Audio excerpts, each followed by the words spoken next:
नमस्ते, प्रगतीज kitchen रेसिपीमध्ये तुमचं खूप खूप स्वागत आहे. आज आपण आंब्यांपासून अगदी खास एक रेसिपी बनवणार आहोत. आपण आंब्यापासून आंब्याचा रस बनवतो आणि भरपूर असे पदार्थ बनवतो. तर आज आपण आंब्यापासूनच मी तुम्हाला आंब्याची पोळी कशी बनवायची ते दाखवणार आहे. इथे मी साधारण 2 ते 2.5 किलो आंबे घेतलेले आहेत. तर हे आंबे जास्त गोड पण नाही, जास्त आंबट पण नाही, असे आंबट गोड आंबे आहेत. सगळ्यात पहिले आपण आंब्यांचं वरचं जे साल आहे ते काढून घ्यायचं आहे. अशा पद्धतीने अशा पद्धतीने आपल्याला साल काढायचं. तुम्ही चाकूने किंवा कटरने सुद्धा काढू शकतात. साल काढून पूर्णपणे आणि आंबे घेताना ना असे मोठे मोठे घ्या आणि जरासे कडक घ्या, म्हणजे आपल्याला छान ते सोलता पण येतं, त्यावरचं साल पण काढता येतं आणि अगदी गर पण भरपूर निघतो आणि त्याच्यामुळे आंब्याची पोळी अगदी छान बनून तयार होते. हे बघा, अशा पद्धतीने आपल्याला तुम्ही या फिलरने सुद्धा आंब्याचं साल काढू शकतात. अगदी सहज निघतं किंवा तुम्ही चाकूनेही काढू शकतात. आता अशा पद्धतीने सगळे साल काढून घेतलेले आहेत मी आंब्यांचे. आता आपण याच्यातला पूर्ण जो गर आहे तो पूर्ण काढून घ्यायचा आहे चाकूच्या साहाय्याने. अशा पद्धतीने हे बघा, अशा प्रकारे मी पूर्ण आंब्यांचा असा गर काढून घेते. अगदी व्यवस्थित निघतो गर आणि ही आंब्याची पोळी अगदी छान लागते. अगदी मार्केटपेक्षा सुद्धा भारी आपली आंब्याची पोळी घरच्या घरी बनवून तयार होते. मुलंसुद्धा खूप आवडीने खातात. मी दरवर्षी माझ्या मुलांसाठी बनवते.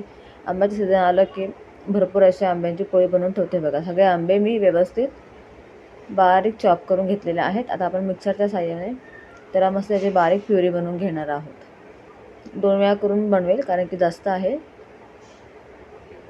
अशा पद्धतीने पूर्णपणे मी अर्ध प्लेट टाकून घेतलेलं आहे आणि याची बारीक आपल्याला अशी छान स्मूथ अशी प्युरी बनवून घ्यायची आहे. कुठल्याही प्रकारचे चंक्स याच्यामध्ये राहता कामा नये, एवढी मात्र काळजी घ्यायची आपल्याला. हे बघा, अशा पद्धतीने मी संपूर्ण प्युरी बनवून घेते. बाकीच्या आंब्याची पण मी बनवून घेते अशा पद्धतीने. आता हे करताना मी ते नॉनस्टिक कढईचा वापर केलेला आहे. तुम्ही स्टीलच्या कढईतही बनवू शकता, पण नॉनस्टिक कढई तुमच्याकडे जर असेल तर तुम्ही त्याच्यामध्ये बनवा, म्हणजे चिपकणार नाही बनवताना. अशा पद्धतीने मी सगळ्या आंब्यांचा अशी छान प्युरी बनवून घेतलेली आहे. हे बघा, याच्यामध्ये आपल्याला करताना कुठल्याही प्रकारचं दूध किंवा पाणी टाकायचं नाही आहे. फक्त आंब्यांपासून जेवढं निघेल तेवढं आपल्याला प्युरी बनवायची आहे. आता आपण ही कढई गॅसवर ठेवून याला छान थोडं शिजवून घेणार आहोत. फक्त 15 मिनटं लागतात याला शिजवायला, जास्त काही वेळ लागत नाही आणि सुकायला 2 दिवस लागतात. त्याच्यामध्ये आपली आंब्याची पोळी अगदी छान बनवून तयार होते मार्केटसारखीच. बघा, आता 10 मिनटापर्यंत त्याला कंटिन्युअसली हलवत राहायचं आहे. याला आपण असं हलवता सोडून द्यायचं नाही, नाहीतर मग ते काय त्याचे मोठे मोठे थेंब आहेत ना अंगावर उडू शकतात. त्याच्यामुळे तुम्ही याला कंटिन्युअसली हलवत राहा. गॅसची फ्लेम इथं मी ना हाय ठेवली होती. हाय फ्लेमवरती मी याला एकसारखं असं ढवळून घेतलेलं आहे. म्हणजे एकसारखं जर आपण हलवत राहिलं तर अजिबात हे थेंब आपल्या अंगावर पडत नाही आणि जर 2 मिनटं जरी आपण त्याला सोडलं तर ते थेंब अंगावर उडू शकतात. याची तुम्ही काळजी घ्या. बघा, हळूहळू याचा कलर आहे ना बदलत जाणार आहे. तुम्ही पाहू शकता याची कन्सिस्टन्सी किती छान अशी एकसारखी आणि पातळ आलेली आहे. एकसारखं त्याला मी 10 मिनटापर्यंत पहिले ढवळून घेतलेलं आहे. हे बघा, आणि कलर पण अगदी छान मस्त चेंज झालेला आहे. अशा प्रकारे थेंब उडू शकतात अंगावर, तर तुम्ही याची काळजी घ्या. तर तुम्ही याची टेक्स्चर पण छान आलं तुम्ही पाहू शकता. आता मी 10 मिनटापर्यंत छान हलवून घेतलेलं आहे.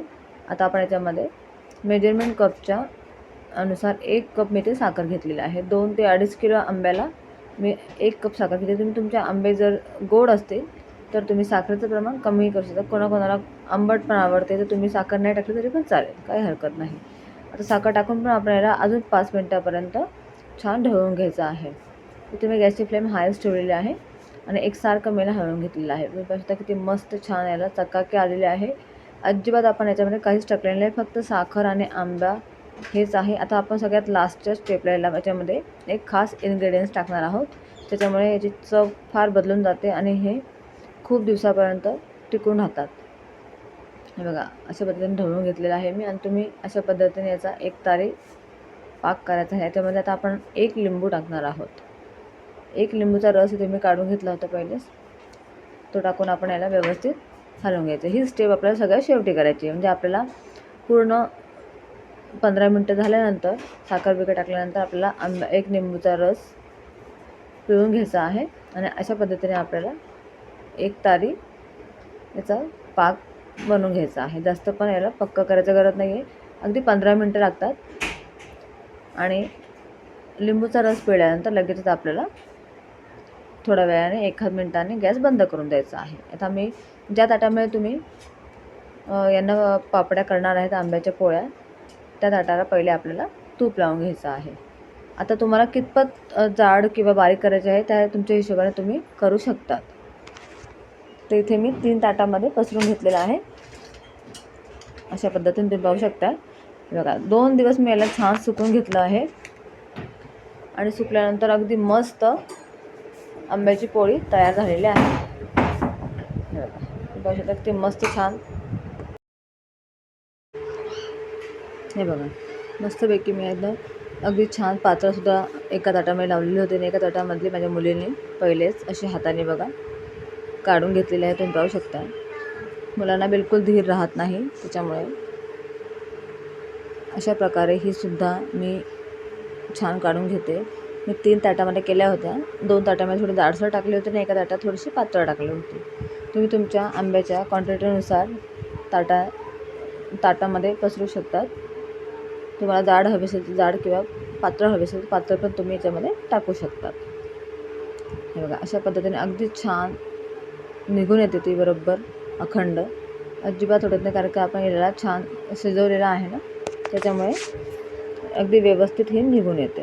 अशा प्रकारे आता आपण एक एक करून सगळ्या काढून घेणार आहोत. पातळवाली पण बघा किती मस्त बनलेली आहे. अगदी छान पातळ पण एक बनवली होती मी. तुम्ही तुमच्या आवडीप्रमाणे जाड किंवा पातळ अशी ताटामध्ये पसरू शकतात. तीसुद्धा अगदी सहज निघून येते, कारण की आपण हा आंब्याचा रस याला व्यवस्थित आपण शिजवतो ना, त्याच्यामुळे ते निघायला अगदी आरामात निघते. आता ही जी पातळ होती तिच्या मी फोडी न करता तिला अशा पद्धतीने तिचे रोल करणार आहेत. म्हणजे दिसायला पण छान दिसते आणि खायला तर अप्रतिम लागतेच ही. तुम्ही तुमच्या हव्या त्या आकारामध्ये याला कट करू शकतात. हे बघा अशा पद्धतीने अशा प्रकारे मी या आंब्याच्या पोळीचे असे रोल बनवून घेते. तुम्ही अगदी छान दिसत आहेत, मार्केटसारखेच दिसून येत आहेत, त्याने खायला तर अप्रतिम लागतातच. हे बघा अशा प्रकारे मी या सगळ्या बाकीचे रोल केले आणि बाकीचे मी जे होते त्यांना असं कट करून घेतलेलं आहे. अगदी दिसायला सुंदर दिसतात, मार्केटसारखं दिसतं आणि आपोआप याला आपण याच्यामध्ये जास्त काही इन्ग्रेडियंट्स न टाकता अगदी कमी साहित्यामध्ये किती छान चकाकी आलेले आहे. फक्त आपण लिंबूचा रस पिळला होता आणि साखर आणि आंब्याचा रस बस एवढं टाकलेलं आहे, तरीसुद्धा अगदी छान याला टेक्स्चर आलेलं आहे, कलर आलेला आहे. कुठल्याही प्रकारचा आपण कलरचा उपयोग केलेला नाही आहे. तुम्ही पाहू शकता अगदी नॅचरल कलर आलेला आहे आणि टेस्टसुद्धा खूपच नॅचरल येते. अजिबात कुठल्याही प्रकारचा इसेन्स वगैरे कलर टाकायची गरज नाही आहे. फक्त आंब्याच्या रसापासूनच आंब्यांच्या चवीसारखीच ही आम पापड किंवा आंबपोळी आंब्याची पोळी तयार होऊन जाते आणि अगदी छान एकसारखे पीसेस केलेले आहेत. अजिबात त्या एकमेकांना चिपकत नाही आहेत. अशा पद्धतीने छान तयार होतात आणि तुम्ही 1 महिन्यापर्यंत हिला आरामात स्टोर करून ठेवू शकतात. 1 महिना तर राहतच नाही, ती मुलं अगदी तिला बघताबरोबरच खायला सुरुवात करतात. इतकी टेस्टी लागते ही. लहानांपासून मोठे अगदी आरामात खातात आणि तुम्ही हिला 1 महिन्यापर्यंत ना फ्रीजमध्ये स्टोर करून ठेवू शकता, कारण की उन्हाळा जास्त असल्यामुळे बाहेर उन्हामुळे ती जास्त चिपचिपी होऊ शकते. त्यामुळे तुम्ही तिला ना एका एअरटाईट डब्यामध्ये पॅक करून फ्रीजमध्ये तिला स्टोर करून ठेवू शकता. जेव्हा तुम्हाला लागेल तेव्हा तुम्ही काढून तिला खाऊ शकतात. अशा पद्धतीने तुम्हीसुद्धा आंब्याची पोळी घरच्या घरी बनवून बघा. तुम्हाला जर माझी ही आजची रेसिपी आवडली असेल तर रेसिपीला नक्की लाईक, शेअर, सबस्क्राईब करा. जास्तीत जास्त व्हिडिओ शेअर करा. जर तुम्ही माझ्या चॅनलवरती नवीन असणार तर माझ्या चॅनलवर नक्की सबस्क्राईब करा आणि बेल आयकॉनवर क्लिक करायला विसरू नका, म्हणजे माझ्या व्हिडिओचं सगळ्यात पहिले नोटिफिकेशन तुम्हाला मिळेल. आणि अशाच नवीन नवीन रेसिपी करता मला कमेंट्स नक्की करा. तुम्हाला माझ्या रेसिपी कशा वाटतात, काय वाटतात मला कमेंट्सद्वारे नक्की कळवा.